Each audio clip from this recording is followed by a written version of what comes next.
ഹരേ കൃഷ്ണ. പ്രണാമം എല്ലാവർക്കും. ഹരേ കൃഷ്ണ. ഹരേ കൃഷ്ണ. കൃഷ്ണ പ്രണാമം. ഇറക്കാം. ഓം നമോ ഭഗവതേ വാസുദേവായ. ഓം നമോ ഭഗവതേ വാസുദേവായ. ഓം നമോ ഭഗവതേ വാസുദേവായ. ഓം നമോ ഭഗവതേ വാസുദേവായ. നാരായണം നമസ്കൃത്യം നരം ചൈവ നരോത്തമം ദേവീം സരസ്വതീം വ്യാസം തതോ ജയമുദിരയേത് നഷ്ടപ്രായേഷു ഭദ്രേഷു നിത്യം ഭാഗവത സേവയാ ഭാഗവതേയുത്തമ ശ്ലോകേ ഭക്തിർഭവതി നഷ്ടകി മുഖം കരോതി വാചാലം പങ്കും ലംഘയതേ ഗിരി യത്കൃപതമഹം വന്ദേ പരമാനന്ദമാധവം ശ്രീഗുരുദീനതാരിണം ശ്രീചൈതന്യമീശ്വരം ജ്ഞാനതിമിരാന്ധ്യസ്യ ജ്ഞാനാഞ്ജലശലാകയാ ചക്ഷുർമിലിതം യേന തസ്മൈ ശ്രീഗുരുവേ നമഃ. ശ്രീചൈതന്യം മനോഭീഷ്ടം സ്ഥാപിതം യേന ഭൂതലേ സ്വയം രൂപകഥാമഹ്യം തദാതി സഭാന്തികം. വന്ദേഹം ശ്രീഗുരു ശ്രീയുതപദകമലം ശ്രീഗുരും വൈഷ്ണവാംശ ശ്രീരൂപം സാഗരജാതം സഹന രഘുനാഥാനി കാനിദം തം സജീവം സാദൈവം സാവധൂതം പരിജനസഹിതം കൃഷ്ണ ചൈതന്യദേവം ശ്രീരാധാ കൃഷ്ണപാദാൻ സഹന ലളിത ശ്രീ വിശാഖാനിം താം സാഹേ കൃഷ്ണ കരുണാ സിന്ധോ ദീനബന്ധോ ജഗത്പദേ ഗോപേശ ഗോപികാ കാന്ത രാധാ കാന്ത നമസ്തുതേ തപ്ത കാഞ്ചന ഗൗരാംഗി രാധേ വൃന്ദാവനേശ്വരി വൃഷഭാനുസുതേ ദേവി പ്രണമാമി ഹരിപ്രിയേ വാഞ്ചാകൽപതരൂപേച്ഛ കൃപാ സിന്ധിഭ്യേവ ച പതിനാം പാവനേഭ്യോ വൈഷ്ണവേഭ്യോ നമോ നമഃ. നമോ വിഷ്ണുപാദായ കൃഷ്ണപ്രേഷ്ഠായ ഭൂതലേ ശ്രീമദേ ഭക്തിവേദാന്ത സ്വാമിന്നിധി നാമിനേ നമസ്തേ സാരസ്വതേവേ ഗൗരവാണി പ്രചാരിണേ നിർവിശേഷ ശൂന്യവാദി പാശ്ചാത്യദേശധാരിണേ. ജയ ശ്രീകൃഷ്ണ ചൈതന്യ പ്രഭു നിത്യാനന്ദ ശ്രീ അദ്വൈത ഗദാധര ശ്രീവാസാദി ഗൗരഭക്തവൃന്ദ. ഹരേ കൃഷ്ണ കൃഷ്ണ കൃഷ്ണ ഹരേ ഹരേ. ഹരേ രാമ രാമ രാമ ഹരേ ഹരേ. ഹരേ കൃഷ്ണ കൃഷ്ണ കൃഷ്ണ ഹരേ ഹരേ. ഹരേ രാമ രാമ രാമ ഹരേ ഹരേ. ഹരേ കൃഷ്ണ കൃഷ്ണ കൃഷ്ണ ഹരേ ഹരേ. ഹരേ രാമ രാമ രാമ ഹരേ ഹരേ. ഹരേ കൃഷ്ണ പ്രഭാതിക്ക് ജയ ഗുരുദേവ് വിജയാനന്ദ ഗോടി വൈഷ്ണവ ഭക്തർക്ക് ജയ. ഹരേ കൃഷ്ണ.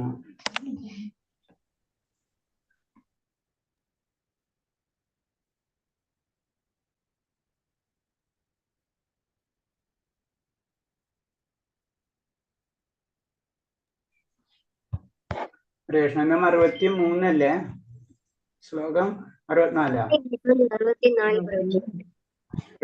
അല്ലേ? ഓക്കെ. ഓം നമോ ഭഗവതേ വാസുദേവായ. ഓം നമോ ഭഗവതേ വാസുദേവായ. ഓം നമോ ഭഗവതേ വാസുദേവായ. 64 ശ്ലോകം പറയുന്നത്. ഇതിൽ സ്ലൈഡ് കുറച്ച് ഡിഫറൻസ് ഉണ്ട്. ഇത് മാത്രമേ ഉള്ളൂ. അതാണ് ഞാൻ ബുക്ക് നോക്കി പറയാം. ഓം നമോ ഭഗവതേ വാസുദേവ. 64 ശ്ലോകം പറഞ്ഞ സർവഗുഹ്യതമം ഭൂയം ശൃണോ മേ പരമം വച ഇഷ്ടോസ്യ മേ ദൃഢമിതി തതോ വശ്യാമി തേഹിതം. എനിക്ക് എത്രയും പ്രിയപ്പെട്ട സുഹൃത്ത് ആയതിനാലാണ് പരമഗുഹ്യമായ ഈ ജ്ഞാനം സർവോത്മായ ഈ ഉപദേശം നിനക്ക് നൽകുന്നത്. ഇനിയും കേൾക്കൂ, നിന്റെ മേന്മയ്ക്ക് വേണ്ടിയാണിത്. ഹരേ കൃഷ്ണ. വായിച്ചോളൂ. ഹരേ കൃഷ്ണ. ഹരേ കൃഷ്ണ. കൃഷ്ണ. 64 സർവഗുഹ്യതമം ഭൂയം ശൃണു മേ പരമം വചഃ ഇഷ്ടോസ്യ മേ ദൃഢമിതി തതോ വശ്യാമി തേഹിതം. എനിക്ക് എത്രയും പ്രിയപ്പെട്ട സുഹൃത്തായതിനാലാണ് പരമഗുഹ്യമായ ഈ ജ്ഞാനം സർവോത്തമമായ ഈ ഉപദേശം നിനക്ക് നൽകുന്നത്. ഇനിയും കേൾക്കൂ, നിന്റെ നന്മയ്ക്ക് വേണ്ടിയാണിത്. ഹരേ കൃഷ്ണ. ഹരേ കൃഷ്ണ. അപ്പൊ ഇതില് ശ്രദ്ധിച്ചാലറിയല്ലേ, പ്രിയപ്പെട്ട സുഹൃത്തായതിനാലാണ് പരമഗുഹ്യമായി ഈ ജ്ഞാനം സർവോത്മായ ഈ ഉപദേശം നിനക്ക് നൽകുന്നു. അപ്പൊ നമുക്ക് ഇതിൽ തന്നെ ക്ലിയർ ആയിട്ട് മനസ്സിലാവും, ഭഗവാന്റെ ഭക്തനാവാത്തിടത്തോളം കാലം ഭഗവാന്റെ ഉപദേശം നമുക്ക് മനസ്സിലാവില്ല. അല്ലെങ്കിൽ ഭഗവാൻ അങ്ങനത്തെ ഒരു ഭക്തന് മാത്രമേ തന്റെ അത്രയും ഗുഹ്യമായിട്ടുള്ള ജ്ഞാനം പകർന്നു കൊടുക്കുള്ളൂ. അപ്പൊ അതാണ് ഏറ്റവും ഇമ്പോർട്ടൻസ്. അതാണ് നമ്മള് ഭക്തിയിലേക്ക് കടക്കണം. ശുദ്ധനായ ഒരാൾക്കല്ലാതെ ഒരു സാമാന്യ മനുഷ്യന് ഭക്തന്റെ മനസ്സിലാവാൻ കഴിയില്ല. ഏത് ഭക്തി മനസ്സിലാവാൻ കഴിയില്ല. എല്ലാ വൈദിക സാഹിത്യങ്ങളും പ്രസ്താവിച്ചതിൽ വെച്ച് ഏറ്റവും സുപ്രധാനമാണ് ഈ ഉപദേശം. അപ്പൊ എന്താണ്? ഏറ്റവും ചുരുങ്ങിയത് ഭഗവാന്റെ ഭക്തനാവാതെ ഒരിക്കലും ഭഗവാന്റെ ഭക്തി നമുക്ക് ലഭിക്കില്ല. അതാണ് ഏറ്റവും ഇമ്പോർട്ടന്റ് ആയിട്ടുള്ള ഉപദേശം എന്ന് പറഞ്ഞത്.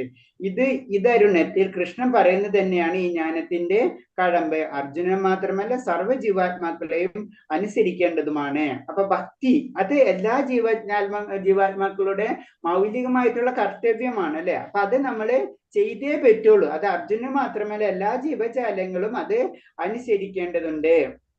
അതുപോലെ തന്നെ ഗോപ്യമായ ബ്രഹ്മജ്ഞാനത്തെയാണ് ഭഗവാൻ അർജുനന് നൽകിയത്. സർവഭൂത ഹൃദയസ്ഥനായ പരമാത്മാവിനെ പറ്റിയുള്ള പരമ രഹസ്യജ്ഞാനം ഭഗവാൻ സ്വയാർപ്പണം ചെയ്യുന്നത് എന്ന് ഇതിൽ ഉൾപ്പെടുന്നു. അപ്പൊ എന്താണ് ആ പരമമായ ജ്ഞാനം എന്ന് പറഞ്ഞത് എന്താണ്? ഭഗവാന് ആത്മാർപ്പണം ചെയ്യുക എന്നതാണ്. ഹരേ കൃഷ്ണ. അടുത്ത ശ്ലോകം. മന്മനോഭവ മദ്ഭക്തോ മദ്യാചി മാമ നമസ്കുരു മമ വൈശ്യസി സത്യതേ പ്രതിജ്ഞാന പ്രിയോസി മേ. എപ്പോഴും എന്നെ ഓർക്കുക, എന്റെ ഭക്തനാവുക, എന്നെ ആരാധിക്കുകയും പ്രണമിക്കുകയും ചെയ്യുക. ഇങ്ങനെ ചെയ്തു പോന്നാൽ നിശ്ചയമായി നിനക്ക് എന്നെ പ്രാപിക്കും. ഞാൻ തീർത്തു പറയുന്നു, എന്തെന്നാൽ എനിക്ക് പ്രിയപ്പെട്ടവനാണ് നീ. ഹരേ കൃഷ്ണ. വെച്ചോളൂ. ഹരേ കൃഷ്ണ. മന്മനാമവ ഫൽഭക്തോ മദ്യാജി മാം നമസ്കുരു മാമേ വൈശ്യസി സത്യം ദേ പ്രതിജ്ഞാനേ പ്രിയദോസി മേ. എപ്പോഴും എന്നെ ഓർക്കുക, എന്റെ ഭക്തനാവുക, എന്നെ ആരാധിക്കുക, പ്രണമിക്കുകയും ചെയ്യുക. ഇങ്ങനെ ചെയ്തു പോന്നാൽ നിശ്ചയമായും നിനക്ക് എന്നെ പ്രാപിക്കാം. ഞാൻ തീർത്തും പറയുന്നു, എന്തെന്നാൽ എനിക്ക് പ്രിയപ്പെട്ടവനാണ് നീ. ഹരേ കൃഷ്ണ. ഹരേ കൃഷ്ണ. അപ്പൊ ഇതില് പറയുന്നത് എന്താണ്? ഭഗവാൻ പറയാണ്, വീണ്ടും നമ്മൾ ഓർമ്മപ്പെടുത്തണം. കാരണം നമുക്കറിയാം 18-ാം അധ്യായം ലാസ്റ്റ് എത്തി തുടങ്ങി അല്ലെ. അപ്പൊ അതില് ഭഗവാൻ വീണ്ടും ഓർമ്മിപ്പിക്കുകയാണ് നമ്മളെ. എപ്പോഴും എന്നെ ഓർക്കുക, എന്റെ ഭക്തനാകുക, എന്നെ ആരാധിക്കുകയും പ്രണമിക്കുകയും ചെയ്യുക. അപ്പൊ ഇങ്ങനെ ഓരോരോ പോയിന്റ്സ് എല്ലാം ഉണ്ട് പറഞ്ഞു. ആദ്യം എന്നെ ഓർമ്മിക്കുക, അത് വളരെ ഇമ്പോർട്ടൻസ്. ഭഗവാൻ എപ്പോഴും നമ്മൾ ഓർമ്മിക്കേണ്ട കാര്യങ്ങൾ നമ്മൾ ചെയ്തുകൊണ്ടിരിക്കണം. എന്റെ ഭക്തനാകണം, അതേപോലെ തന്നെ ആരാധിക്കുകയും പ്രണമിക്കുകയും ചെയ്യുക. അങ്ങനെ ചെയ്തു പോന്നാൽ നിശ്ചയമായി നിനക്ക് എന്നെ പ്രാപിക്കാം. അങ്ങനെ നീ സ്ഥിരമായിട്ട് ചെയ്തു പോരുന്നു കഴിഞ്ഞാൽ, എന്നെ പ്രണമിക്കുകയും എന്റെ ഭക്തനാകുകയും എന്നെ ഓർമ്മിക്കുകയാണ് ചെയ്യുന്ന വെച്ച് കഴിഞ്ഞാൽ നീ നിശ്ചയമായും നിനക്ക് എന്നെ പ്രാപിക്കും. ഇത്ര ഗ്യാരണ്ടി ഭഗവാൻ നമുക്ക് പറഞ്ഞു തരുന്നു. ഞാൻ തീർത്തു പറയുന്നു, എന്തെന്നാൽ എനിക്ക് പ്രിയപ്പെട്ടവനാണ് നീ. അപ്പൊ എന്താണ് പ്രിയപ്പെട്ടവനാവുന്നത്? എങ്ങനെയാണ്? എന്റെ ഭക്തനാവുക. ഭക്തൻ എങ്ങനെയാവുന്നത്? എന്നെ ഓർമ്മിക്കുക, എന്നെ പ്രണമിക്കുക, എന്നെ ആരാധിക്കുക. ഇതിലൂടെയാണ് ഭക്തനായി മാറുന്നത്. തികച്ചും കൃഷ്ണന്റെ ശുദ്ധ ഭക്തനാകുകയും എപ്പോഴും ഭഗവാനെ സ്മരിക്കുകയും അദ്ദേഹത്തിന് വേണ്ടി പ്രവർത്തിക്കുകയും വേണം എന്നതാണ് അതീവ രഹസ്യമായിട്ടുള്ള ജ്ഞാനം. അതീവ രഹസ്യമായിട്ടുള്ള അഗുഹ്യമായ ജ്ഞാനം എന്ന് പറയുന്നത് എന്താണ്? ഭഗവാന്റെ ഭക്തനാവുക, അതിനുവേണ്ടി ഭഗവാനെ സ്മരിക്കുക, അദ്ദേഹത്തിന് വേണ്ടി പ്രവർത്തിക്കുക. അല്ലാതെ ഔദ്യോഗികമായി ഒരു ധ്യാനിക്കേണ്ടതല്ല ഭഗവാനെ. ഭഗവാൻ എന്ന കൃഷ്ണനെ കുറിച്ച് നിരന്തരം സ്മരിക്കാൻ അവസരം കിട്ടുന്ന വിധത്തിൽ ജീവിതത്തെ ചിട്ടപ്പെടുത്തണം. അപ്പൊ ജീവിത രീതി തന്നെ നമ്മൾ എങ്ങനെ ചെയ്യേണ്ടത്? ഭഗവാനെ സ്മരിക്കേണ്ട രീതിയിലായിരിക്കണം നമ്മളെ ജീവിതം ചിട്ടപ്പെടുത്തേണ്ടത്. ദൈനംദിന പ്രവർത്തനങ്ങളെല്ലാം കൃഷ്ണനുമായി ബന്ധപ്പെടുത്തിയാണ് ചെയ്യേണ്ടത്. അതിന് നമ്മൾ ചെയ്യാൻ ശ്രമിച്ചുകൊണ്ടിരിക്കണം അല്ലെ. നമ്മുടെ എല്ലാ കാര്യങ്ങളും ഭഗവാനായിട്ട് ബന്ധപ്പെടുത്തിയിട്ടായിരിക്കും നമ്മൾ ചെയ്യേണ്ടത്. ഇങ്ങനെ 24 മണിക്കൂർ കൃഷ്ണസ്മരണ കൂടിയേ കഴിയൂ എന്ന് വരുന്ന വിധത്തിൽ ജീവിതക്രമം ചിട്ടപ്പെടുത്തണം. അപ്പൊ എന്താണ് നമ്മൾ ചെയ്യേണ്ട രീതിയാണ് പറഞ്ഞത്. അങ്ങനെ 24 മണിക്കൂറും ഭഗവാൻ ഇല്ലാതെ നമുക്ക് ഒരു കാര്യം ചെയ്യാൻ കഴിയില്ല. ഭഗവാന്റെ കാര്യങ്ങൾ മാത്രമാണ് നമ്മുടെ കാര്യം എന്നുള്ള ചിന്തയിലേക്ക് നമ്മുടെ ജീവിതക്രമം ചിട്ടപ്പെടുത്തിയിരിക്കണം. ഇങ്ങനെ കൃഷ്ണബോധാനുഷ്ഠനാകുന്ന ഒരാൾ തീർച്ചയായും തന്റെ ധാമത്തിലെത്തുമെന്ന് ഭഗവാൻ വാഗ്ദാനം. അങ്ങനെ വരുമ്പോഴാണ് ആ വ്യക്തി തീർച്ചയായിട്ടും ആ ഭഗവദ്ധാമത്തിലേക്ക് എത്തുന്നത്. തന്റെ പ്രിയ പിന്നെന്താ പറഞ്ഞ ആ രൂപത്തിനെ പറ്റി പറഞ്ഞിരിക്കുന്നുണ്ട്. കൃഷ്ണനിൽ മുടിക്കെട്ടിൽ മയിൽപീലികൾ ചൂടി, രണ്ട് കൈകളാലും ഓടക്കുഴലേന്തി നിൽക്കുന്ന ശ്യാമസുന്ദരനായ കൃഷ്ണൻ ശ്രദ്ധ കേന്ദ്രീകരിക്കണമെന്നാണ് ഈ വാക്കുകളിലൂടെ ഊന്നി പറയുന്നത്. അപ്പൊ നമ്മൾ ചെയ്യേണ്ടത് എങ്ങനെയാണ്? ഭഗവാന്റെ ആ ശ്യാമസുന്ദര രൂപത്തിൽ ശ്രദ്ധ കേന്ദ്രീകരിക്കുക. ബ്രഹ്മസംഹിത മുതലായ ഗ്രന്ഥങ്ങളിലും കൃഷ്ണന്റെ പല വർണ്ണന ചിത്രങ്ങളുണ്ട്. മനസ്സുറപ്പിക്കേണ്ടത് മൗലികമായ ഈ രൂപത്തിലാണ്. അപ്പൊ പല ഗ്രന്ഥങ്ങളിലും ഭഗവാന്റെ വർണ്ണ ചിത്രങ്ങളുണ്ട്, വർണ്ണന ചിത്രങ്ങളൊക്കെ ഉണ്ട് അതില്. അപ്പൊ അതിൽ ഏറ്റവും ഇമ്പോർട്ടൻസ് എന്താണ്? ഭഗവാന്റെ ആദിമ രൂപമായ ആ ശ്യാമസുന്ദര രൂപത്തെ നമ്മൾ മനസ്സുറപ്പിക്കേണ്ടതാണ്. അപ്പൊ മനസ്സുറപ്പിക്കേണ്ടതെന്ന് പറഞ്ഞത് ഈ മൗലികമായ ആദിമ രൂപമായ ഭഗവാന്റെ ശ്യാമസുന്ദര രൂപമാണ്. അങ്ങനെ ഭഗവത് രൂപങ്ങളിലേക്ക് പോലും മനസ്സ് നീങ്ങരുത്. ഭഗവാൻ കൃഷ്ണൻ, വിഷ്ണു, നാരായണൻ, ശ്രീരാമൻ, വരാഹം മുതല വിവിധ രൂപങ്ങളുണ്ട്. പക്ഷെ അർജുനന് മുന്നിൽ പ്രത്യക്ഷ ഭഗവാൻ ദിവ്യ രൂപത്തിലാണ് ഭക്തൻ ശ്രദ്ധ കേന്ദ്രീകരിക്കേണ്ടത്. അപ്പൊ ഭഗവാന് ശരിക്കും പല വിസ്തരണങ്ങളുണ്ട് അല്ലെ? ശ്രീരാമൻ, നാരായണൻ, വിഷ്ണു, വരാഹം, അങ്ങനെയുണ്ട്. ശരിക്കും അങ്ങനെ അതിനേലും ഇമ്പോർട്ടൻസ് നമ്മൾ എന്തിനാ കൊടുക്കേണ്ടത്? നമ്മളേക്ക് ശരിക്കും ഒരു ഭക്തൻ ചെയ്യേണ്ടത് തന്നെ ഭഗവാന്റെ ആ ശ്യാമസുന്ദര രൂപത്തിലേക്ക് തന്നെയാണ് നമ്മളെ ശ്രദ്ധ കേന്ദ്രീകരിക്കേണ്ടത്. അതാണ് അൾട്ടിമേറ്റ്. അപ്പൊ അതിലേക്ക് നമ്മൾ കടക്കണം, അല്ലെങ്കിൽ അങ്ങനെയാണ് നമ്മൾ ചെയ്യേണ്ടത്. അതിനർത്ഥം മറ്റുള്ള ഭഗവാന്റെ രൂപങ്ങൾ തെറ്റിൽ അതല്ല ഉദ്ദേശിക്കുന്നത്.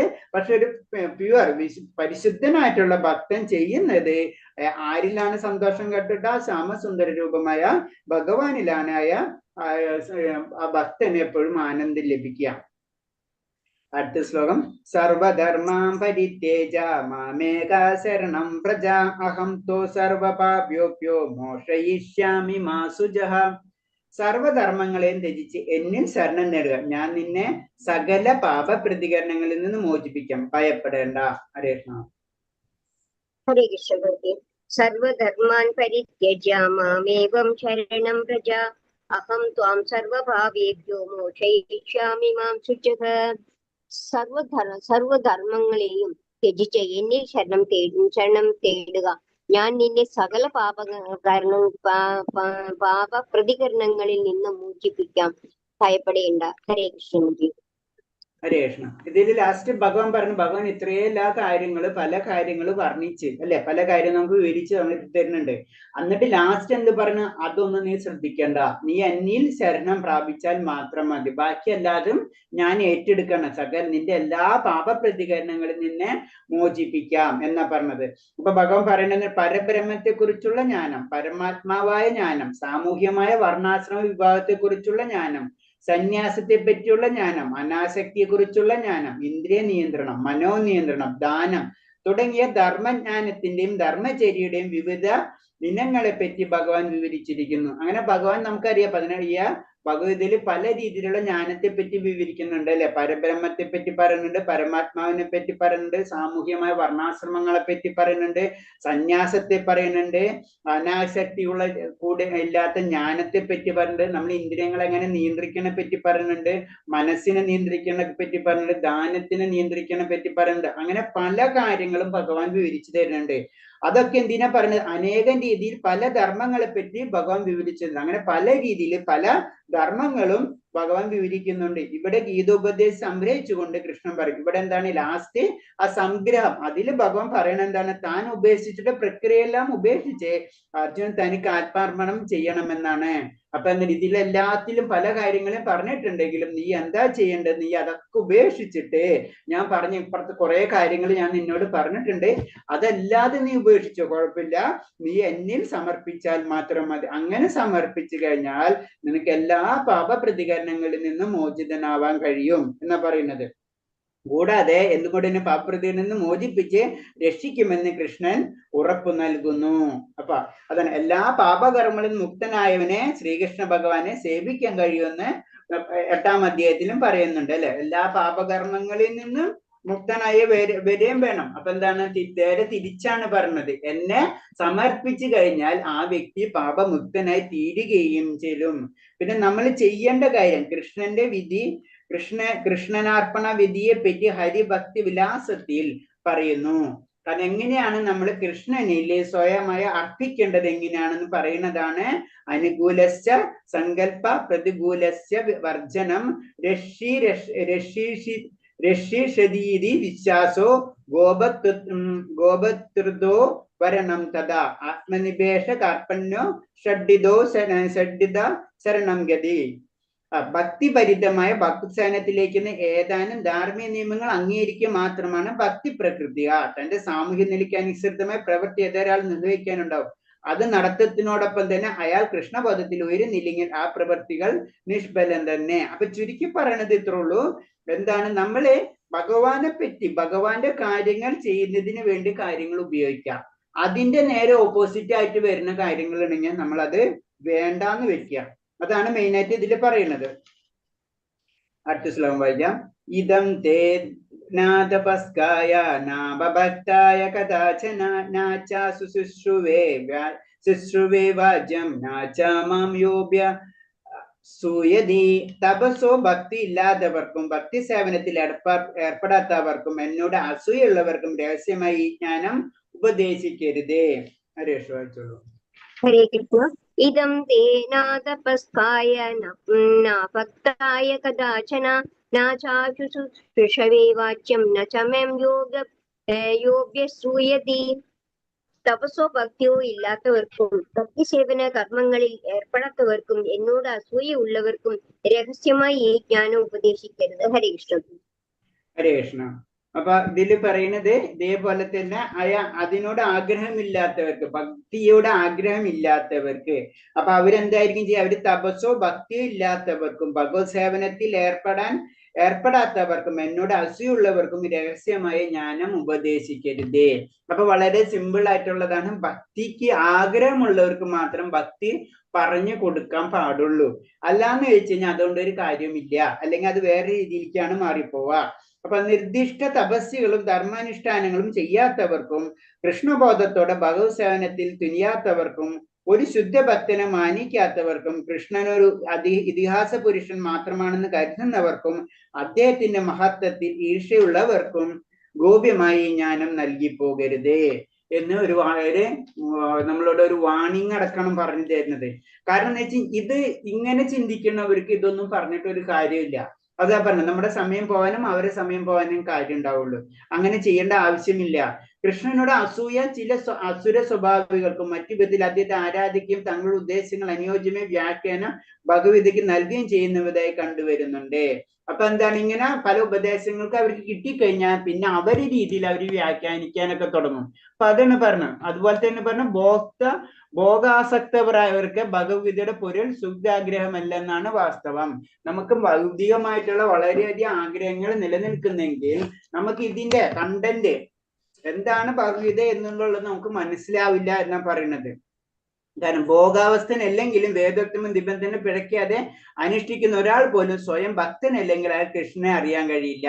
ഇനി അതേപോലെ തന്നെ പറയുന്നത്, ഭൗതികമായിട്ടുള്ള വലിയ ആഗ്രഹങ്ങൾ ഇല്ലെങ്കിലും വേദോക്തമായ നിബന്ധന പിഴയ്ക്കാതെ അനുഷ്ഠിക്കുന്ന ഒരാൾ പോലും അതായത് ഭൗതികമായിട്ടുള്ള വലിയ ആഗ്രഹങ്ങളും ഇല്ല, നിബന്ധനകൾ വേദ നിയമങ്ങൾ ശരിക്കും പരിപാലിക്കുന്നവനുമായിരിക്കാം. പക്ഷെ ഭക്തി ഇല്ല എന്ന് വെച്ച് കഴിഞ്ഞാൽ അയാൾക്ക് കൃഷ്ണനെ അറിയാൻ കഴിയില്ല. അപ്പൊ ഭക്തിയോടുകൂടി മാത്രമേ നമുക്ക് ബാക്കിയുള്ളതൊക്കെ എന്താണ് സപ്പോർട്ടിങ് മാത്രമാണ്. ഭക്തിയിലേക്ക് നമ്മൾ എത്തിയിട്ടില്ലെങ്കിൽ അതുകൊണ്ടൊരു കാര്യവുമില്ല. ഇനി കൃഷ്ണഭക്തനെ ഭാവിക്കുന്നുണ്ടെങ്കിൽ കൃഷ്ണബോധത്തിൽ പ്രവർത്തനത്തിൽ ഏർപ്പെടുത്താത്തവനും കൃഷ്ണന്റെ പൊരുൾ അറിയാൻ കഴിയില്ല. ചിലവരെന്താണ് ഭാവന മാത്രം, കൃഷ്ണനെ ഭക്തനാണെന്നൊരു ഭാവിക്കല് മാത്രം. അങ്ങനെ ഒന്നും ചെയ്തിട്ട് കാര്യമില്ല. കൃഷ്ണബോധത്തിൽ ഏർപ്പെടേ തന്നെ പറ്റുള്ളൂ. കൃഷ്ണബോധത്തിൽ നമ്മൾ ഏർപ്പെടാത്തിടത്തോളം കാലം ഭഗവാനെ പറ്റി അറിയാൻ കഴിയില്ല. താനാണ് പരംപുരുഷനെന്നും തനിക്ക് തുല്യനായ ശ്രേഷ്ഠനായ മറ്റൊരാളും ഇല്ലെന്ന് ഭഗവത്ഗീത ഉദ്ഘോഷിച്ച കൃഷ്ണനോട് അസൂയായ പലരുമുണ്ട്. കൃഷ്ണനോട് ഈർഷ്യയുള്ളവരും അനേകമുണ്ട്. അപ്പൊ അങ്ങനെ പല രീതിയിലുള്ള വ്യക്തികളെ നമുക്ക് കാണാം. അപ്പൊ അങ്ങനത്തെ കാര്യങ്ങൾ അവർക്ക് ഒരിക്കലും ഭഗവാനെ ലഭിക്കില്ല. അടുത്ത ശ്ലോകം. യാ ഇദം പരമം ഗുഹ്യം മദ്ഭക്തശ്ച ഭക്തിമയീം പരം കൃത്യ മാമ വൈശ്യേദ സംശയ. പരമരഹസ്യമായി ജ്ഞാനത്തെ എന്റെ ഭക്തന്മാർക്ക് ഉപദേശിക്കുന്നവന് ശുദ്ധ ഭക്തിയുത സേവനം സുനിശ്ചിതമാണ്. അവസാനം അയാൾ എന്നിലേക്കും തിരിച്ചെത്തുകയും ചെയ്യും. ഹരേ കൃഷ്ണ. ഹരേ കൃഷ്ണ പ്രഭുജി. യായിദം പരമം തുല്യം മൽഭക്തേഷു അവിദാസ്മൃതി ഭക്തി മൈപരാം കൃത്വാ മാമേവൈശ്യസ്യ സംശയഃ.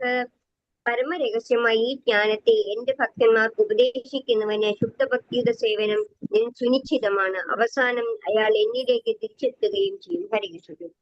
ഹരേ കൃഷ്ണ. പിന്നെ ഇതിൽ പറയുന്നത് ഭക്തന് മാത്രല്ല ഈ രഹസ്യം അല്ലെ, പരമായ രഹസ്യ ഈ ജ്ഞാനത്തെ എന്റെ ഭക്തന്മാർക്ക് ഉപദേശിക്കുന്നവന് ശുദ്ധ ഭക്തിയുത സേവനം സുനിശ്ചിതമാണ്. അതാണ് നമ്മളെ കൊണ്ട് കഴിയുന്ന കാര്യങ്ങൾ നമ്മൾ എന്താണ് മറ്റുള്ള ഭക്തന്മാർക്ക് നമ്മള് പറഞ്ഞു കൊടുക്കണം എന്ന് പറയുന്നത്. അപ്പൊ അങ്ങനെ വരുമ്പോ അയാൾ അവസാനം എന്നിലേക്ക് തിരിച്ചെത്തുകയും ചെയ്യും. ഭഗവത്ഗീത ഭക്തന്മാർക്കിടയിൽ മാത്രം ചർച്ച ചെയ്യേണ്ടതാണ്. ഭക്തി ഇല്ലാത്തവർക്ക് ഭഗവതിയെ പറ്റി കൃഷ്ണനെ കുറിച്ചോ മനസ്സിലാകില്ല.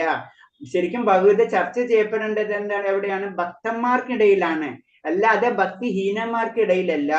കൃഷ്ണനെയും ഭക്തിയുടെയും ഭഗവതയെയും അറിഞ്ഞംഗീകരിക്കാത്തവർ ഭഗവതയെ തന്നിഷ്ടപ്രകാരം വ്യാഖ്യാനം ചെയ്യിക്കാൻ തുനിഞ്ഞ അപരാധമേൽക്കരുത്. നമ്മുടെ ഇഷ്ടത്തിന് ഭഗവത്ഗീതയിലെ പല കാര്യങ്ങൾ വ്യാഖ്യാനിക്കരുത്. അങ്ങനെ ക്ഷമിച്ച് അത് അപരാധമാണ് എന്ന് പറയുന്നത്. പരംപുരുഷനെ ഭഗവാനാണെന്ന് അറിഞ്ഞ് ആരാധിക്കാൻ തയ്യാറുള്ളവർക്ക് മാത്രമേ ഭഗവത് വിവരിച്ചു കൊടുക്കേണ്ടതുള്ളൂ. ഭഗവാന്റെ ആ ഈശ്വരത്വം, ഭഗവാന്റെ സർവസായുധം, അതായത് പരമനിയന്താവ് എന്നുള്ള രീതിയിൽ ആദരിക്കാൻ കഴിവുള്ളവർക്ക് മാത്രമേ, അല്ലെങ്കിൽ അതിന് തയ്യാറാവുന്നവർക്ക് മാത്രമേ ഭഗവത്ഗീത വിവരിച്ചു കൊടുക്കേണ്ടതുള്ളൂ. നമുക്ക് ആരെയും തോൽപ്പിക്കേണ്ട ആവശ്യമില്ല, അല്ലെ? അപ്പൊ സിമ്പിൾ തന്നെ അറിയാനും അറിയിക്കാനും വേണ്ടിയാണ്, ജയിക്കാനും തർക്കിക്കാനും വേണ്ടി നമ്മളെ ഭഗവത്ഗീത, പ്രത്യേകിച്ച് ഭഗവാന്റെ ഉപദേശങ്ങൾ പറയേണ്ട ആവശ്യമില്ല. അവരെന്ത് വേണമെങ്കിലും എടുത്തോട്ടെ, ഒരു കുഴപ്പമില്ല. അവരെ നമുക്ക് തോൽപ്പിക്കേണ്ട ആവശ്യമില്ല. അവർക്ക് ആഗ്രഹമുള്ള വ്യക്തികളാണെങ്കിൽ തീർച്ചയായിട്ടും നമ്മൾ പറഞ്ഞും കൊടുക്കണം. കാരണം ഭക്തന്മാർക്കിടയിലേക്കുള്ള കാര്യമാണ് ശരിക്കും ഭഗവാൻ പറഞ്ഞു തരുന്നത്. ഭക്തന്മാർക്ക് വിഷയമാണത്, തത്വശാസ്ത്ര ഊഹാപോഹം നടത്തുന്നവർക്കുള്ളതല്ല. ഇത് ഭക്തി, അത് നമുക്കറിയാം. ഭഗവാന്റെ ഉപദേശം എന്ന് പറയുന്നത് ഭക്തന്മാർക്ക് വേണ്ടിയിട്ടുള്ളതാണ്, അല്ല അത് തത്വശാസ്ത്രത്തിന് ഊഹാപോഹം നടത്തുന്നവർക്ക് വേണ്ടിയിട്ടുള്ളതല്ല. ഇത് കിട്ടിയിട്ട് അതില് മസാല ചേർത്ത് പലതരം വ്യാഖ്യാനങ്ങൾ നിർമ്മിക്കാനുള്ളതല്ല ഇത്. അങ്ങനെ ചിന്തിക്കുന്ന വ്യക്തികൾക്കോട് നമ്മൾ ഒരിക്കലും ഭഗവത്ഗീതയോ അങ്ങനത്തെ ആത്മീയ കാര്യങ്ങളോ പറയേണ്ടതില്ല. ഭഗവത്ഗീത യഥാർത്ഥ നിലയിൽ നിർവ്യാജം അവതരിപ്പിക്കാൻ ശ്രമിക്കുന്നവർക്ക് ഭക്തി പ്രവർത്തനം മുന്നേറി ശുദ്ധ ഭക്തൻ എന്ന നിലയിൽ എത്തുന്നു. അപ്പൊ എന്താണ് ഭഗവത്ഗീതയിൽ എങ്ങനെയാ പറഞ്ഞിട്ടുള്ളത് അത് അതേപോലെ തന്നെ അവതരിപ്പിക്കാൻ കഴിവുള്ള വ്യക്തി തീർച്ചയായിട്ടും ശുദ്ധ ഭക്തൻ എന്ന നിലയിലേക്ക് ഉയരും. പവിത്രമായ ഭക്തിഫലമായി അവർ സ്വഭാവനമായ ഭഗവത്ധാമത്തിൽ എത്തിച്ചേരുമെന്നും തീർച്ചയാണ്. അങ്ങനെ പവിത്രമായ ഭക്തി കാരണം കൊണ്ട് അവൻ തീർച്ചയായിട്ടും ഭഗവാന്റെ ഭവനത്തിലേക്ക് എത്തിച്ചേരും. ഹരേ കൃഷ്ണ. അടുത്തത് തസ്മാൻ മനുഷ്യേഷു കശ്ചിന്മേ പ്രിയകൃത്തമാ ഭവിതാനാചം തസ്മാദനാം അപ്രിയതരോ ഭുവി. അങ്ങനെയുള്ള ഒരു ഭൃത്യനേക്കാൾ എനിക്ക് പ്രിയങ്കരനായിട്ട് ഈ ലോകത്തിൽ മറ്റാരാളുമില്ല, ഇനി ഒരിക്കലും ഉണ്ടാകുകയുമില്ല. ഹരേ കൃഷ്ണ.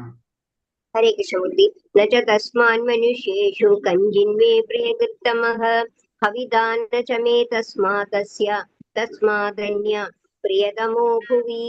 അങ്ങനെയുള്ള ഒരു വൃത്തിനേക്കാൾ എനിക്ക് പ്രിയങ്കരനായിട്ട് ഈ ലോകത്തിൽ മറ്റൊരാളില്ല, ഇനി ഒരിക്കലും ഉണ്ടാവുകയുമില്ല. ഹരേ കൃഷ്ണ.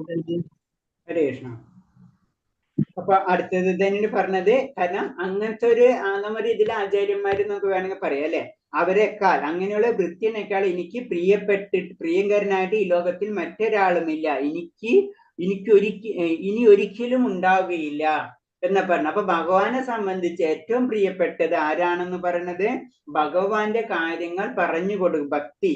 ഭക്തിയുടെ സേവനം മറ്റുള്ളവർക്ക് പറഞ്ഞു കൊടുക്കാൻ കഴിവുള്ള, അല്ലെങ്കിൽ അങ്ങനെ ചെയ്യുന്ന വ്യക്തികളെയാണ് ശരിക്കും ഭഗവാൻ ഏറ്റവും പ്രിയപ്പെട്ടത്. ഭഗവാന്റെ സന്ദേശങ്ങൾ മറ്റുള്ളവരിൽ എത്തിക്കുന്നവൻ ആരാണോ അവനാണ് എനിക്ക് ഏറ്റവും പ്രിയപ്പെട്ടവൻ എന്നാണ് പറയുന്നത്. ഇനി ഒരിക്കലും പിന്നെ അങ്ങനത്തെ വേറൊരു രീതിയിൽ ഉണ്ടാകില്ല, അവൻ തന്നെയാണ് എനിക്ക് ഏറ്റവും ഇമ്പോർട്ടൻസ്. അടുത്ത ശ്ലോകം അദ്യേഷേചയം ഇമം ധർമ്മ സംവാദമായയോ ജ്ഞാനയജ്ഞേന തേനേഹ മിഷ്ടാസാമിതി മേ മതി. നമ്മൾ തമ്മിൽ നടത്തുന്ന പാവനമായ ഈ സംഭാഷണം പഠിച്ചറിയുന്നവർ ബുദ്ധി കൊണ്ട് എന്നെ ആരാധിക്കുകയാണ് ചെയ്യുന്നതെന്ന് ഞാൻ പ്രഖ്യാപിക്കുന്നു. ഹരേ കൃഷ്ണ. ഹരേ കൃഷ്ണ. അദ്യേഷതേ ഇദം ധാർമ്മ്യം സംവാദമാവയോഃ ജ്ഞാനയജ്ഞേന തേന ഹരേ തേനേകമിഷ്ടം സ്വാമിതി മേ മതി. നമ്മൾ നടത്തുന്ന പാവനമായ ഈ സംഭാഷണം പഠിച്ചറിയുന്നവർ ബുദ്ധി കൊണ്ട് എന്നെ ആരാധിക്കുകയാണ് ചെയ്യുന്നതെന്ന് ഞാൻ പ്രഖ്യാപിക്കുന്നു. ഹരേ കൃഷ്ണ. ഹരേ കൃഷ്ണ. അപ്പൊ ഇത് പറയുന്നത്. അപ്പൊ ഇതിൽ പറയുന്നത് ഇത്രേ ഉള്ളൂ. കാരണം എന്ന് വെച്ച് കഴിഞ്ഞാൽ ഈ പരിഭാവനമായിട്ട് സംഭാഷണം പഠിച്ചറിയുന്നവൻ ബുദ്ധി കൊണ്ട് എന്നെ ആരാധിക്കുകയാണ് ചെയ്യുന്നത്. അതിന് നമ്മള് ഭഗവത അല്ലെങ്കിൽ മറ്റുള്ള ആത്മീയ ഗ്രന്ഥങ്ങൾ വായിക്കണം, പഠിക്കണം. അത് അറിയാതെ തന്നെ എന്താണ് ഭഗവാനെ നമ്മള് ആരാധിക്കുകയാണ് ചെയ്യുന്നത് അതിൽ കൂടി. പിന്നെ അടുത്തത് ശ്രദ്ധവാനനസൂയശ്ച ശൃണുയാദവിയോ നരാ സോഭിമുക്ത ശുഭം ലോകാൻ പ്രാപ്നുയാത് പുണ്യകർമ്മണം. അസൂയ തീണ്ടാതെയും വിശ്വാസത്തോടു കൂടിയും ഇത് ശ്രദ്ധിക്കുന്നവൻ പാപപ്രതികരണങ്ങളിൽ നിന്ന് മുക്തനായ പുണ്യാത്മാക്കൾ വാഴുന്ന ശുഭങ്ങളായ ലോകത്തിലെത്തും. ഹരേഷ്ണ വായിച്ചോളൂ. ശ്രദ്ധവാനനസൂയശ്ച ശൃണുയാദവിയോ നരഃ സോവിമുക്തം ശുഭാലോകാൻ പ്രാപ്നുയാത് പുണ്യകർമ്മണാം. അസൂയ തീണ്ടാതെയും വിശ്വാസത്തോടു കൂടിയും ഇത് ശ്രദ്ധിക്കുന്നവൻ പാവപ്രതികരണങ്ങളിൽ നിന്ന് മുക്തനായി പുണ്യാത്മാക്കൾ വാഴുന്ന ശുഭങ്ങളായ ശ്ലോകത്തിലെത്തും. ഹരേ കൃഷ്ണ. ഹരേ കൃഷ്ണ. അടുത്തത് പറയണെന്ന് വെച്ച് കഴിഞ്ഞാല് ഇങ്ങനെ അസൂയ തീണ്ടാതെയും വിശ്വാസത്തോടും കൂടി ഇത് ശ്രദ്ധിക്കുന്നവൻ പാപപ്രതികരണത്തിൽ നിന്ന് മുക്തനായി പുണ്യാത്മാക്കൾ വാഴുന്ന ശുഭങ്ങളായ ലോകങ്ങളിലേക്ക് എത്തിച്ചേരുന്നു. അപ്പൊ ഉന്നതമായ ലോകങ്ങളിലേക്ക് ആ വ്യക്തി എത്തിച്ചേരുന്നത് ഭഗവാന്റെ ഭഗവത അല്ലെങ്കിൽ ആത്മീയമായിട്ടുള്ള കാര്യങ്ങൾ ചെയ്യുന്നതോടുകൂടി തീർച്ചയായിട്ടും അവൻ ഈ ഭൗതിക ലോകത്തിൽ നിന്ന് മുക്തനായി പുണ്യാത്മാക്കൾ വാഴുന്ന ഈ ലോകത്തില് വാഴുന്ന അശുഭമായ ലോകങ്ങളിൽ എത്തിച്ചേരും.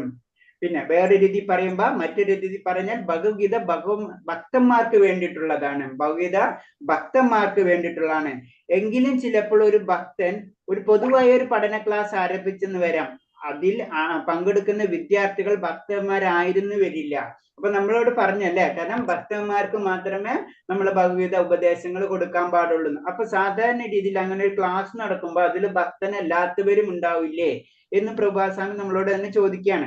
അപ്പൊ അതിന് പറയുന്നത് എന്താണ്, അത്തരം തുറന്ന പഠന ക്ലാസ് എന്തിനു നടത്തണം എന്ന് ചോദിക്കും അല്ലെ, നമ്മളോട് ചോദിക്കും. അപ്പൊ എന്തിനാ അതില് ഭക്തരല്ലാത്തവരില്ലേ, അപ്പൊ അവർക്ക് നമ്മൾ പറഞ്ഞു കൊടുക്കാൻ പാടുണ്ടോ? അതിന് പറയണെന്ന് വെച്ചാൽ എല്ലാവരും ഭക്തന്മാരല്ലെങ്കിലും കൃഷ്ണനോട് ഇഷ്ടമില്ലാത്തവർ ഒട്ടേറെ പേരുണ്ടാകാം. കാരണം എല്ലാവരും ഭക്തന്മാരല്ലെങ്കിലും കുറെ പേര് എന്തായാലും ഭഗവാനോട് ദേഷ്യം ഇല്ലെങ്കിൽ എന്താണെന്ന് അറിയാൻ വേണ്ടി വരുന്നവരുണ്ടാവും. കുറച്ചെങ്കിലും ഭക്തിയുള്ളവരൊക്കെ അതിലുണ്ടാവാം. അവർക്ക് കൃഷ്ണനെ പരമപുരുഷനാണെന്ന് വിശ്വാസവും ഉണ്ടായിരിക്കാം. അപ്പൊ അവർക്ക് എന്താണ്, എല്ലാവരും അങ്ങനെ ആയിരിക്കണം എന്നില്ലല്ലോ.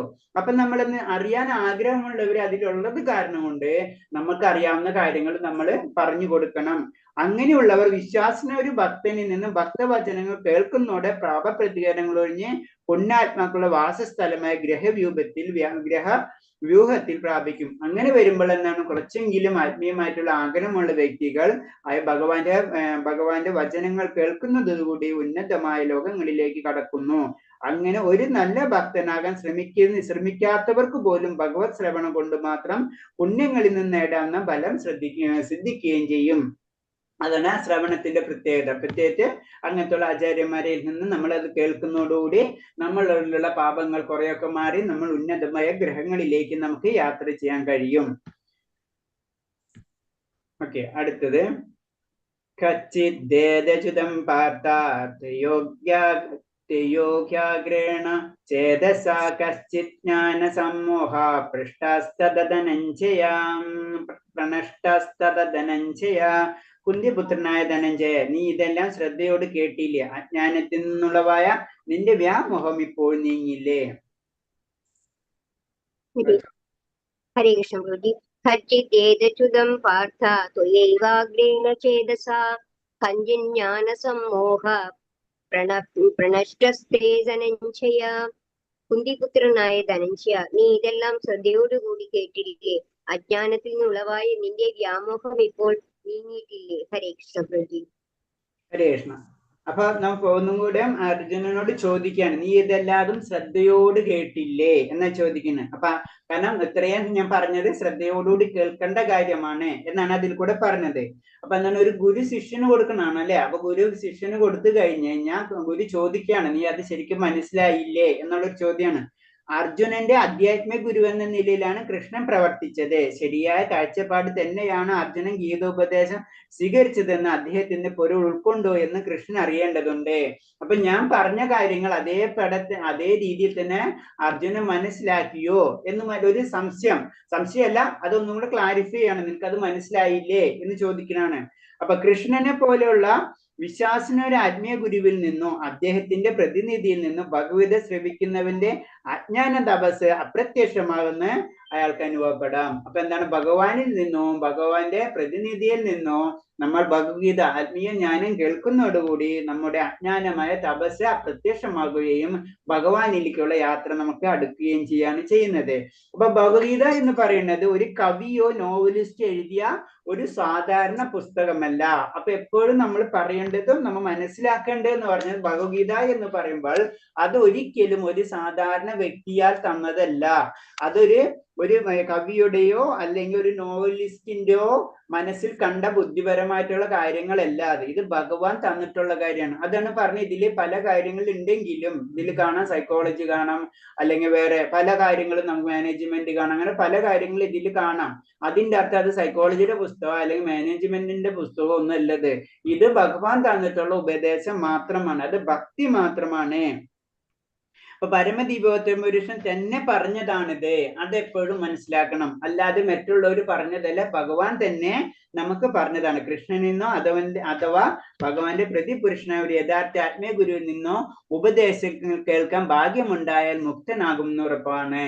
അപ്പൊ നമ്മൾ കേൾക്കേണ്ടത് എന്താണ്, ഭഗവാനിൽ നിന്നോ ഭഗവാന്റെ ഉത്തമ യോഗ്യനായിട്ടുള്ള പ്രതിനിധിയിൽ നിന്നോ ആയിരിക്കണം നമ്മൾ ആത്മീയമായിട്ടുള്ള കാര്യങ്ങൾ ലഭിക്കേണ്ടത്. അങ്ങനെ കിട്ടിക്കഴിഞ്ഞാൽ തീർച്ചയായിട്ടും നമുക്ക് മുക്തനായി മാറാൻ കഴിയും. അയാൾ അജ്ഞാന തപസ്സിൽ നിന്ന് മോചിതനാകാനും കഴിയും. അടുത്ത ശ്ലോകം. അർജുന ഉവാച നഷ്ടോ മോഹോ ശ്രുതിർലബ്ധ തത്പ്രസാദാന്മയ ഉച്യതേ സ്ഥിതോസ്മി ഗത സന്ദേഹം കരിഷ്മോ വചനം തവാം. അടുത്ത വായിച്ചോളൂ. ഹരേ കൃഷ്ണ. അർജുന ഉവാച നഷ്ടോ മോഹസ്മൃതിർലബ്ധ്വാ തൽപ്രസാദാത്മയാച്യുത സർവോസ്മി ഗതസന്ദേഹേ കരിഷ്യേ വചനം തവ. അർജുനൻ പറഞ്ഞു, അല്ലയോ പ്രിയപ്പെട്ട കൃഷ്ണ, ഹേ അച്യുത, ഇപ്പോൾ എന്റെ വ്യാമോഹം തീർന്നു. അങ്ങയുടെ കരുണ കൊണ്ട് ബുദ്ധി തിരിച്ചു കിട്ടി. ഞാൻ ഇപ്പോൾ ദൃഢവും സംശയരഹിതനുമാണ്. അങ്ങയുടെ ആജ്ഞ അനുസരിച്ച് പ്രവർത്തിക്കാൻ തയ്യാറായിരിക്കുന്നു. ഹരേ കൃഷ്ണ. ഹരേ കൃഷ്ണ. അപ്പൊ വീണ്ടും പറയുന്ന അർജുനൻ പറയും, അല്ലയോ പ്രിയ കൃഷ്ണ, ഹേ അച്യുത, ഇപ്പോൾ എന്റെ വ്യാമോഹം തീർന്നു. അങ്ങയുടെ കരുണ കൊണ്ട് ബുദ്ധി തിരിച്ചു കിട്ടി. ഞാൻ ഇപ്പോഴും ദൃഢനും സംശയരഹിതനുമാണ്. അങ്ങയുടെ ആജ്ഞ അനുസരിച്ച് പ്രവർത്തിക്കാൻ തയ്യാറായിരിക്കുന്നു. അപ്പൊ ഭഗവാൻ ചോദിക്കുന്നുണ്ടല്ലോ, നിനക്കല്ലാതെ മനസ്സിലായോ എന്നുള്ള ചോദ്യത്തിന് ഭഗവാനോട് അർജുനൻ ഉത്തരം പറയാണ്, എനിക്കിപ്പോ അല്ലാതെ മനസ്സിലായി. അങ്ങയുടെ കാരുണ്യത്താൽ എന്റെ ബുദ്ധി തിരിച്ചു കിട്ടുകയും എന്റെ എല്ലാ സംശയങ്ങളും മാറുകയാണ് ചെയ്യുന്നത് എന്ന് പറയുന്നത്. കാരണം അതില് ഈ ഗീതയിൽ എന്താണ് മെയിനായിട്ട് പറയുന്നത് എന്താണ്, കാരണം ഭഗവാന്റെ അല്ലെങ്കിൽ പരംപുരുഷന്റെ നിത്യദാസത്വമാണ് ജീവന്റെ സ്വാഭാവിക അവസ്ഥ. ഇതാണ് ചൈതന്യ മഹാപ്രഭു പറയുന്നത് അല്ലെ. അതാണ് ഡയറക്റ്റായിട്ട് പറഞ്ഞത്. അതാണ് നമ്മൾ ഭഗവാനോട് പറഞ്ഞ സതതം കീർത്തിയന്തമോ യഥഞ്ജസ്ത ദൃഢവൃദ്ധ എന്ന് പറയുന്നത് എപ്പോഴും തന്നെ. അപ്പൊ എന്താണ്, ഒരു ജീവാത്മാവിന്റെ ലക്ഷ്യം എന്ന് പറയുന്നത് എന്താണ്, എപ്പോഴും ഭഗവാന്റെ സേവനത്തിൽ മുഴുകിയിരിക്കുക എന്നതാണ്. അതാണ് മൂല സ്വരൂപം തന്നെ അതാണ്. അപ്പൊ എങ്ങനെ ഇത് മറന്നുകൊണ്ട് ജീവാത്മാവ് ഭൗതിക പ്രകൃതിയിൽ ബന്ധനാകുന്നത്, എങ്കിലും ഭഗവത് സേവനം കൊണ്ട് അവയിൽ നിന്ന് മുക്തനാകാം. ജീവാത്മാവിന്റെ മൂലസ്വരൂപം സേവകനൻ്റെതാണ്. ഒന്നുകിൽ വ്യാമോഹികാരിണിയായ മഹാശക്തിയെ അല്ലെങ്കിൽ ശ്രീകൃഷ്ണ ഭഗവാനെ ജീവാത്മാവ് ആശ്രയിക്കേണ്ടി വരും. നമ്മൾ എന്ത് തന്നെ ആയാലും സേവനം ചെയ്യണം. നമ്മുടെ സ്വരൂപം അത് തന്നെയാണ്. നമുക്ക് രണ്ട് രീതിയിലുള്ള സേവനങ്ങൾ ചെയ്യാം. ഒന്നില്ലെങ്കിൽ നമുക്ക് മായാശക്തിനെ സേവിക്കാം, അല്ലെങ്കിൽ നമുക്ക് ശ്രീകൃഷ്ണ ഭഗവാനെ നമുക്ക് സേവിക്കാം. ഏതാണ് ചോയ്സ്, അത് നമ്മുടെ കയ്യിലാണ് ഉള്ളത്. അതാണ് പറഞ്ഞു തരുന്നത്. പരംപുരുഷനായ ഭഗവാന്റെ ആജ്ഞ അനുസരിച്ച് പ്രവർത്തിക്കാമെന്ന് സ്വയം സമർപ്പിക്കുകയും ജീവാത്മാവ് അന്തികമായി വ്യാമോഹം മായയുടെ ഒടുവിലെത്തിക്കണി താൻ തന്നെയാണ് ഈശ്വരൻ എന്നാണ് സിദ്ധാന്തമാണ്. അതായത്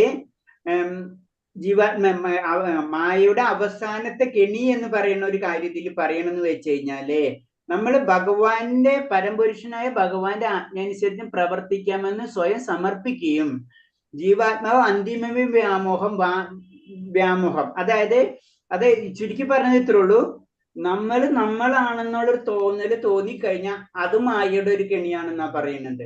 അങ്ങനെയെങ്കിലും നമ്മൾ വരാൻ പാടില്ല. അത്തരം പ്യുവർ ഫോമിലേക്ക് നമ്മൾ കടക്കണം. അതായത് താൻ ബദ്ധനായ ജീവനല്ല, ഈശ്വരനായി തീർന്നു എന്ന തോന്നൽ. നമ്മള് അങ്ങനെ ഉയരുമ്പോൾ പിന്നെ നമുക്കൊരു തോന്നലുണ്ട്, നമ്മൾക്ക് എന്താണ്, ഞാൻ ബദ്ധനായതല്ല, ഞാൻ ഈശ്വരനായി തീർന്നു എന്ന തോന്നൽ അങ്ങനെ വന്നു കഴിഞ്ഞാൽ അതാണ് മായയുടെ അവസാനത്തെ കെണി എന്ന് പറഞ്ഞത്. ഈശ്വരൻ തന്നെയെങ്കിൽ ഈ സംശയത്തിന് കാരണമില്ലയോ എന്ന് ചിന്തിക്കത്തക്ക തീക്ഷ്ണബലം പോലും ആ വ്യക്തിക്കുണ്ടാവില്ല. അപ്പൊ അതിന് കാരണമില്ലായില്ലല്ലോ, അതായത് ചുരുക്കി പറഞ്ഞ അങ്ങനെ നമ്മൾ ചിന്തിക്കരുത്.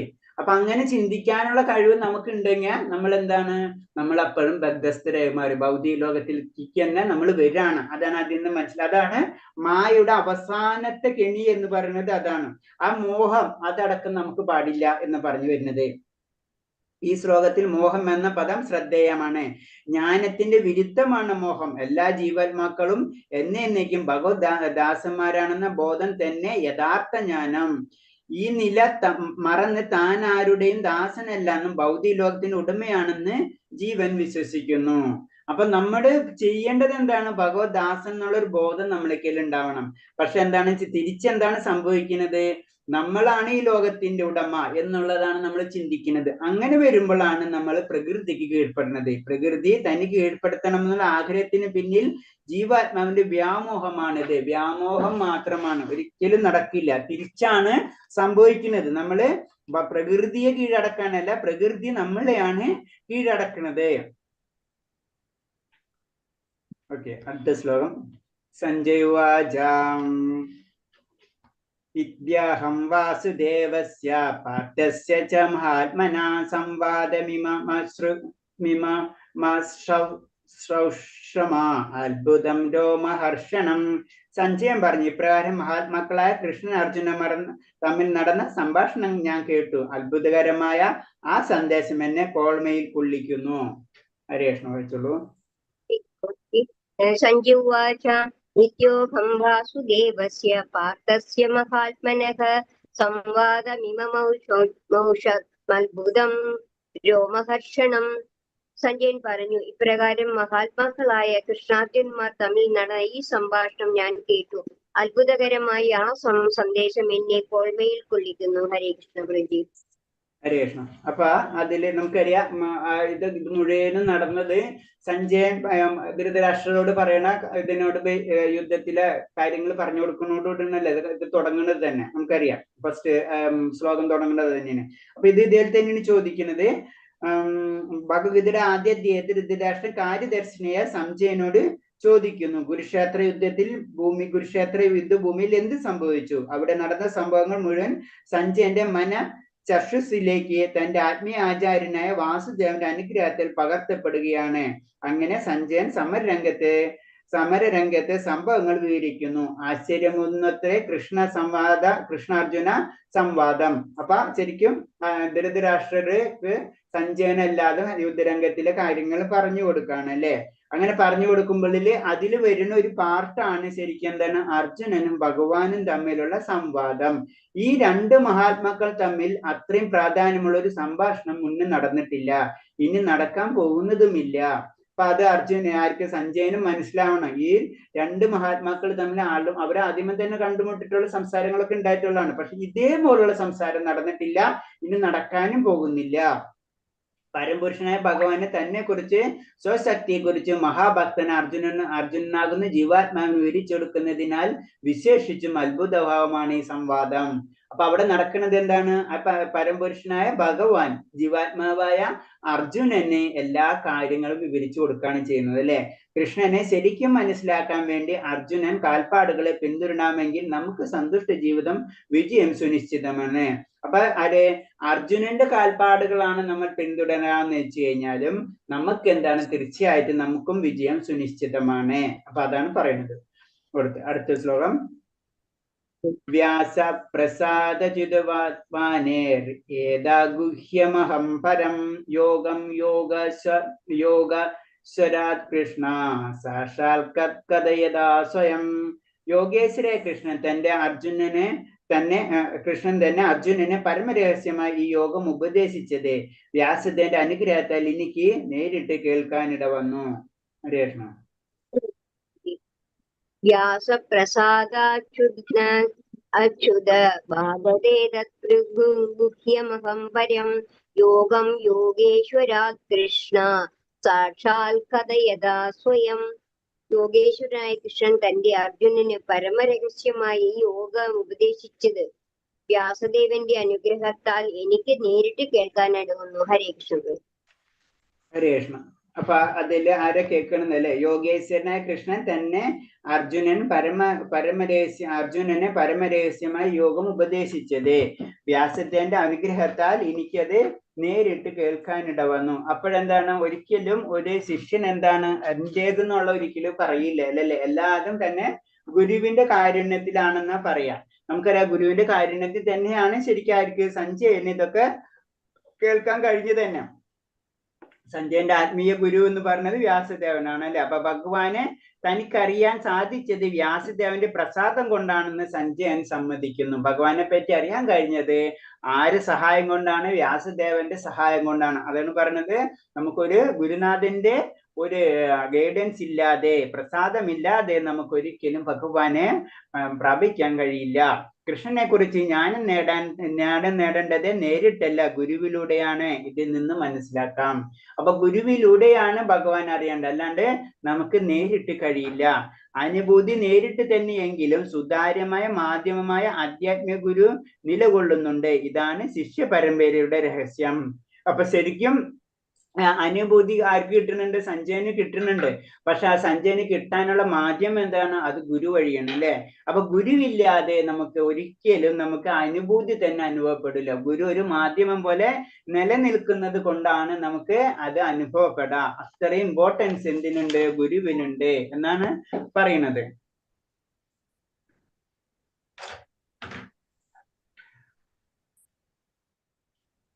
ഓക്കെ, അടുത്ത ശ്ലോകം.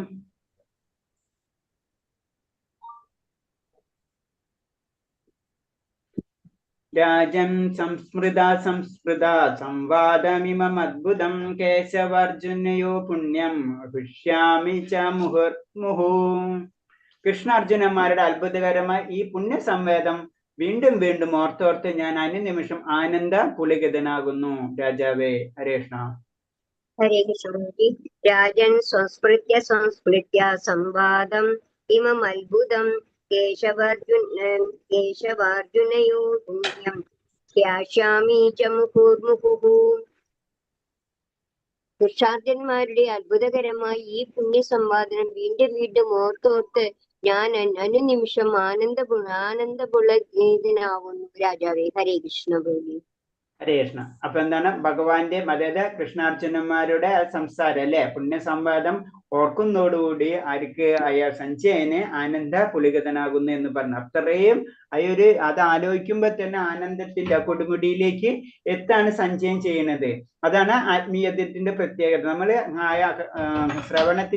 ആ ശ്രവണത്തിൽ തന്നെ നമുക്ക് ആനന്ദം നമുക്ക് ലഭിച്ചിരിക്കും. ഈ കൃഷ്ണാർജുന സംവേദം ശ്രദ്ധിച്ച് കേൾക്കുന്നവർ പുണ്യാത്മാക്കരാകും. അയാൾക്ക് അതൊരിക്കലും മറക്കാനാവില്ല. അത്രയും ആധ്യാത്മികമാണ് ഗീതജ്ഞാനം. ആധ്യാത്മിക ജീവിതത്തിന്റെ അതീന്ദ്ര അവസ്ഥയാണ്. അതാണ് നമുക്ക് അത്രയും ആനന്ദകരമായിട്ടുള്ള എന്തെങ്കിലും കാര്യം ജീവിതത്തിൽ നടന്നിട്ടുണ്ടെങ്കിൽ നമ്മത് മറന്നു പോകില്ല അല്ലെ? എന്നതുപോലെയാണ് ശരിക്കും എന്ന് പറഞ്ഞത് ആത്മീയ ജ്ഞാനമായ ഗീതജ്ഞാനത്തിലൂടെ ആത്മീയ ജീവിതത്തിന്റെ അതീന്ദ്ര അവസ്ഥയാണ് ശരിക്കും ഗീതജ്ഞാനം എന്ന് പറഞ്ഞത്. അത് നമ്മൾ കേൾക്കുന്നതിലൂടെ നമുക്ക് ആനന്ദാവസ്ഥയിലേക്ക് എത്തുകയും അതൊരിക്കലും നമ്മൾ അത് മറന്നു പോകില്ല എന്ന് പറഞ്ഞത്. മറ്റൊരുത്തി പറഞ്ഞ ശരിയായ സ്രോതസ്സിൽ നിന്ന്, ശ്രീകൃഷ്ണ ഭഗവാനിൽ നിന്ന് ഗീതോപദേശം സിദ്ധിച്ചവന് പൂർണ്ണമായും കൃഷ്ണബോധം ഉദിക്കും. അപ്പൊ ശരിക്കും നമ്മള് കറക്റ്റായിട്ട് സ്രോതസ്സിൽ നിന്ന് നമുക്ക് ലഭിക്കുകയാണെങ്കിൽ അവനെന്താണ്? കൃഷ്ണബോധം ലഭിച്ചിരിക്കും, കൃഷ്ണബോധം ഉദിച്ചിരിക്കും. തൽഫലമായി അയാൾക്ക് ജ്ഞാനം വർദ്ധിച്ചു വരും. നൈമിഷികമായല്ല, നിരന്തരമായി തന്നെ ജീവിത ആനന്ദം അനുഭവപ്പെടുകയും ചെയ്യും എന്നാ പറയുന്നത്. അപ്പൊ നമ്മളിങ്ങനെ കേട്ടുകൊണ്ടിരിക്കുമ്പോൾ തീർച്ചയായിട്ടും നമ്മുടെ ജ്ഞാനം വർദ്ധിക്കുന്നത് കൂടി മാത്രമല്ല, നമ്മൾ ജീവിതത്തിലെ ആനന്ദം അനുഭവിക്കാനും നമ്മൾ തുടങ്ങും. അതാണ് അതിന്റെ പ്രത്യേകത. അതാണ് നമ്മൾ പ്രത്യേകിച്ച് എപ്പോഴും നമ്മൾ ശ്രവണത്തിന് ഇത്രയധികം ഇമ്പോർട്ടൻസ് കൊടുക്കുന്നത്. അടുത്ത ശ്ലോകം. തച്ച സംസൃദ്യ രൂപമത്യാദത്ഭുതം ഹരേ വിസ്മയോ മേ മഹാൻ രാജൻ യുഷ്യാമി ച പുനഃ. അല്ലയോ രാജ, കൃഷ്ണന്റെ അത്ഭുതവഹമായ ആ രൂപം ഓർക്കുന്നോറും എനിക്ക് വിസ്മയം വർദ്ധിക്കുന്നു, വീണ്ടും വീണ്ടും സന്തോഷമുണ്ടാകുന്നു. ഹരേ കൃഷ്ണ. സംസ്മൃത്യ രൂപമത്ഭുതം ഹരേ കൃഷ്ണയോ മേ മഹാൻ രാജൻ ധ്യാസ്യാമി ച പുനഃ പുനഃ. അല്ലയോ രാജാവേ, കൃഷ്ണന്റെ അത്ഭുതാവഹമായ ആ രൂപം ഓർക്കും തോറും എനിക്ക് വിസ്മയം വർദ്ധിക്കുന്നു, വീണ്ടും വീണ്ടും സന്തോഷമുണ്ടാകുന്നു. ഹരേ കൃഷ്ണ. സാറേ ഞാനൊരു 5 മിനിറ്റ് വിളിക്കാം. ഓക്കെ.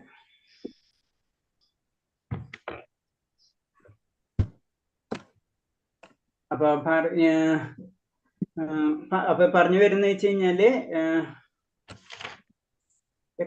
അല്ലയോ രാജാവ്, കൃഷ്ണന്റെ അത്ഭുതവഹമായ രൂപം ഓർക്കും തോറും എനിക്ക് വിസ്മയം വർദ്ധിക്കും, വീണ്ടും വീണ്ടും സന്തോഷം ഉണ്ടാകുന്നു. അപ്പൊ സഞ്ജയന അത്ഭുതമായ രൂപം എന്ന് പറഞ്ഞ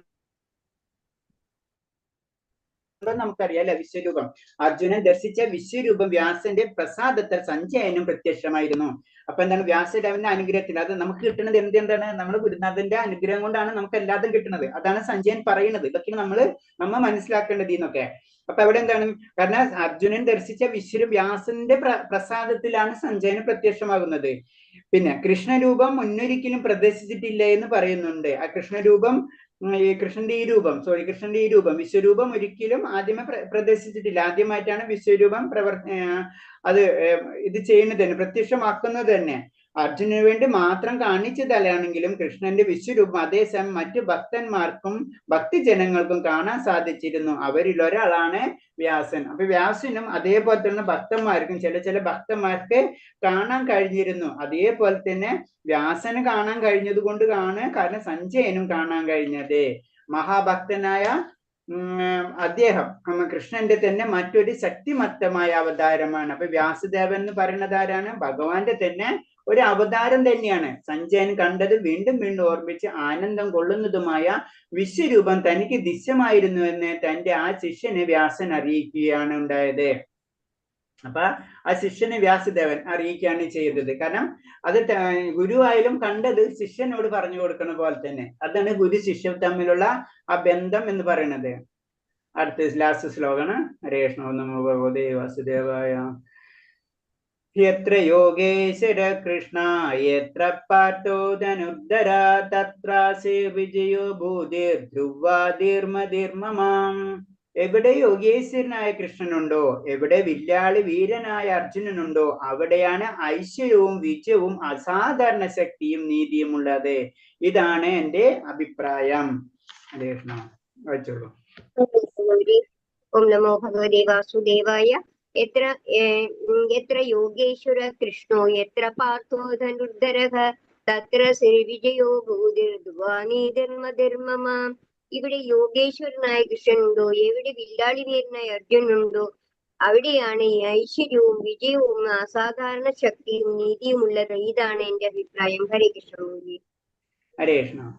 അപ്പൊ ഇതിൽ പറഞ്ഞത് ഭഗവാനും അർജുനനും എവിടെയുണ്ടോ അവിടെ ഐശ്വര്യവും വിജയവും അസാധാരണ ശക്തിയും നീതിയുമാണ് ഉള്ളത്. അപ്പൊ ഇത് രണ്ടും കൂടിയാണ് വരുന്നത് അല്ലെ, ഭഗവാനും അതേപോലെ തന്നെ അർജുനനും. ആ രണ്ട് ശക്തികൾ ഒന്നിച്ചു വരുമ്പോ അവിടെ പിന്നെ വേറെ ഒന്നുമില്ല എന്നാ പറഞ്ഞു വരുന്നത്. അപ്പൊ അതെന്താണ്, ഭഗവാനില് സറണ്ടർ ആയിട്ടുള്ള ഒരു ശിഷ്യനും ആ ഗുരുനാഥനും കൂടെ വന്നു കഴിഞ്ഞാൽ അവിടെ പിന്നെ ഒന്നുമില്ല, എല്ലാവിടം ഐശ്വര്യം മാത്രമാണ് നിലനിൽക്കുന്നത്. നമുക്കറിയാം ധൃതരാഷ്ട്ര ഒരു ചോദ്യത്തോടെയാണ് ഭഗവത്ഗീത ആരംഭിക്കുന്നത്. വീരയോദ്ധാക്കളായ ഭീഷ്മർ, ദ്രോണർ, കർണ എന്നിവരുടെ സഹായത്തിനുള്ള തന്റെ മക്കൾക്ക് വിജയം ലഭിക്കുമെന്ന് അദ്ദേഹം പ്രതീക്ഷിച്ചിരുന്നു. കാരണം അത്രയും വെച്ച് നോക്കുമ്പോൾ, പാണ്ഡവരെ വെച്ച് നോക്കുമ്പോ കൗരവർ സൈന്യം എന്ന് പറഞ്ഞാൽ അത്രയും പെർഫെക്റ്റ് ആണ്. പക്ഷെ അവിടെ എന്തില്ല, ഭഗവാൻ ഇല്ല. അതാണ് ഇൻഡയറക്റ്റ് ആയിട്ട് പറയുന്നത്. തന്റെ കക്ഷി ജയിക്കുമെന്ന് ആ രാജാവ് കരുതി. കാരണം അത്രയും വില്ലാളി വീരന്മാരാണ് കൗരവരുടെ വശത്ത്. പക്ഷെ അവിടെ ആരില്ല, ഭഗവാനില്ല. പക്ഷെ യുദ്ധരംഗം വിവരിച്ചുകൊണ്ട് സഞ്ജയൻ പറഞ്ഞത് ഇതാണ്, അങ്ങ് വിജയത്തെ കുറിച്ച് ഓർക്കുന്നു. എന്റെ അഭിപ്രായത്തിൽ കൃഷ്ണ അനുചരന്മാർ എവിടെയായിരിക്കും സർവശ്രേയസ്സും ധൃതരാഷ്ട്രന്മാർ തന്റെ കക്ഷിക്ക് ജയം പ്രതീക്ഷിക്കേണ്ട എന്ന് സഞ്ജയൻ നേരിട്ട് പറയുന്നു. കാരണം കൃഷ്ണനും അർജുനനും എവിടെയുണ്ട് അവിടെ ആയിരിക്കും വിജയം. വളരെ സിമ്പിൾ ആണ്. അത് തന്നെയാണ് സഞ്ജയൻ ഇൻഡയറക്റ്റ് ആയിട്ട് ഇവരോട് പറഞ്ഞു. അത് തന്നെയാണ് ധർമ്മം, അത് തന്നെയാണ് വിജയം. അതാണ് പറയുന്നത്. കൃഷ്ണൻ അർജുനനെ യുദ്ധത്തിന് പ്രേരിപ്പിക്കുന്നുവെന്ന് കൃഷ്ണൻ അർജുനന് യുദ്ധത്തിന് പ്രേരിപ്പിച്ചു എന്ന് ആക്ഷേപിക്കുന്നവരുണ്ട്. യുദ്ധം അധാർമികമാണ്. പക്ഷെ ഇവിടെ സംഭവസ്ഥിതി ഇവിടെ വിശദമാക്കിയിരിക്കുന്നു. ഉത്കൃഷ്ടമാണ്, നീതിശാസ്ത്രമാണ് ഭഗവത്ഗീത. അപ്പൊ യുദ്ധം ശരിയല്ല, അത് ശരിയല്ല, ഇത് ശരിയല്ല. പക്ഷെ ഭഗവാനാണ്, ഭഗവത് സാക്ഷാൽ ധർമ്മത്തെ സാക്ഷാൽ ഭഗവത് പ്രണീതം എന്നല്ല പറഞ്ഞു. അപ്പൊ ഭഗവാനാണ് സത്യം. അപ്പൊ ഉത്കൃഷ്ടമായ നീതിശാസ്ത്രമാണ് എന്ത് ഭഗവത്ഗീത എന്ന് പറയുന്നത്. അതിന്റെ കാതലായ ഭാഗം 9-ാം അധ്യായത്തിൽ 34-ാമത്തെ ശ്ലോകത്തിൽ ഒതുങ്ങും. അപ്പൊ നമുക്കറിയാം. ഏതായാലും സകല നീതിധർമ്മങ്ങളെ രത്ന ചുരുക്കമാണ് ഭഗവത്ഗീതയിലെ അന്തിമ ഉപദേശം, കൃഷ്ണനെ സ്വയം സമർപ്പിക്കുന്നത്. അപ്പൊ അതിലാണ് എന്നതാണ് 18-ാം അധ്യായത്തിൽ ഊന്നൽ കൊടുത്തിരിക്കുന്നത്. അപ്പൊ എല്ലാ നീതിധർമ്മങ്ങളുടെയും രത്ന ചുരുക്കെന്ന് പറയുന്നത് ഭഗവത്ഗീതയാണ്. അപ്പൊ അതിലെന്താണ് ലാസ്റ്റ്? ഭഗവാന് സമർപ്പിക്കുക എന്നതാണ് അതിന്റെ പറയുന്നത്. സർവധർമ്മ പരിത്യേജ മാമേക ശരണം പ്രജ എന്ന് പറയുമ്പോൾ തന്നെ നമുക്ക് മനസ്സിലാവും അൾട്ടിമേറ്റ് ഭഗവാൻ പറഞ്ഞെത്തുന്നതാണ് ഭഗവാന് സമർപ്പിക്കുക. 78-ാമത്തെ ശ്ലോകത്തിലും പറയുന്നത് അത് തന്നെയാണ്. സനാതനമായ Sorry, Prabhuji, to disturb you. Prabhuji, we have a class. Okay, sorry, Mataji. Hare Krishna. Today is Friday, na? Okay, thank you, Mataji. അപ്പൊ നമ്മൾ ക്ലോസ് ചെയ്യണം കേട്ടാ. ഹരേ കൃഷ്ണ. അപ്പൊ നമ്മൾ കഴിയണേ. അപ്പൊ നമുക്ക് ഇനി ബാക്കി നമുക്ക് ഡീറ്റെയിൽ ആയിട്ട് പറയാം. ഇത്രേ ഉള്ളൂ. ജസ്റ്റ് ഒരു 2 പോയിന്റ്സ് ഒന്നും പറയാനുണ്ടായിരുന്നുള്ളൂ. ഓക്കെ, ഹരേ കൃഷ്ണ. വേറെ ക്ലാസ് നടക്കുന്ന ആരാകൊണ്ടാണ്? ഓക്കെ. വാഞ്ചകൽപരൂപച്ച കൃപാസിന്ദേവച്ച പതിനാം ഭാവനേഭ്യ വൈഷ്ണവേഭ്യോ നമോ ആനന്ദകോടി വൈഷ്ണവ ഭക്തർക്ക് പ്രവാദിക്ക് ഗുരുദേവിച്ച്. ഹരേ കൃഷ്ണ. ശരി മാതാജി. ഓക്കെ, ഹരേ കൃഷ്ണ. കഴിഞ്ഞ 2 പോയിന്റ്